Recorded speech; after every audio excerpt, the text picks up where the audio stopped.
الاهلاوي ده يتعمل له تمثال في نادي الزمالك بعد ما فضح الاهلي والاهلاويه. ركز واسمع. انت شايف ان اللائحه اللي اتطبقت على الزمالك من سنتين ما اتطبقتش على الاهلي ما ليه؟ طبقتش على الاهلي عشان نادي الدوله، عشان نادي الدوله. الاهلي نادي الدوله.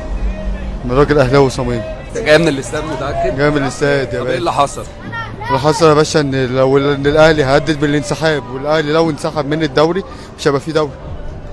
مفيش رعاه، مفيش اي حاجه هتحصل في الدوري. ودوري المصري انت عايز تعليه، لو انسحب دوري مصري هينزل 7 ارض. يعني الاهلي نادي الدوله.